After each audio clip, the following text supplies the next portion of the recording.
So இவங்க next 15 days வந்து white and green colour வந்து அதிகமா யூஸ் பண்ணலாம். ஸோ இதனால கண்டிப்பா நெறைய ஒரு பாசிட்டிவான எனர்ஜி அவங்களுக்கு கிடைக்கும். ஓகே. முருகன் சொல்லக்கூடிய ஸ்பெஷல் மெசேஜ். முருகர் இவங்களுக்கு தரக்கூடிய மெசேஜ் என்ன அப்படின்னு பார்க்கும்போது, கண்டிப்பா முருகர் வந்து இவங்களுக்கு தேவையான அந்த ராஜா மாதிரியான ஒரு வாழ்க்கை. அதாவது ராஜா மாதிரி வாழ்க்கைன்னா, ரொம்ப பெரிய பெரிய கார் இருக்கணும், இல்ல வீடு இருக்கணும், நகை இருக்கணும் அப்படின்லாம் கிடையாது. தன்னோட வாழ்க்கையில யாரும் குறுக்கிடாம அவங்களோட வாழ்க்கைய அவங்க சுதந்திரமா வாழ்றாங்கன்னா, அவங்க தான் ராஜா. ஸோ அந்த மாதிரியான வாழ்க்கை இவங்களுக்கு வேணும்னு நினைக்கிறாங்கன்னா, நிச்சயமா முருகர் அவங்களுக்கு குடுப்பாங்க.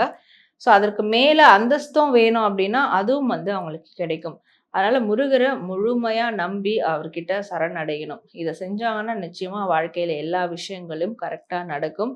ஸோ அது மட்டும் இல்லாம சமீப காலத்துல முருகர் ஆண்டி கோலத்துல பார்க்குறாங்க. தொடர்ந்து அதே மாரி பார்க்குறாங்கன்னா, அதுக்கு எந்த ஒரு நெருடலும் வேண்டாம். அவரு ஆண்டி கோலத்துல இருந்தாலும் இவங்களுக்கு தேவையான அந்த ராஜ வாழ்க்கை குடுப்பாரு அப்படின்றது தான் முருகர் தரக்கூடிய ஒரு மெசேஜா இருக்கு.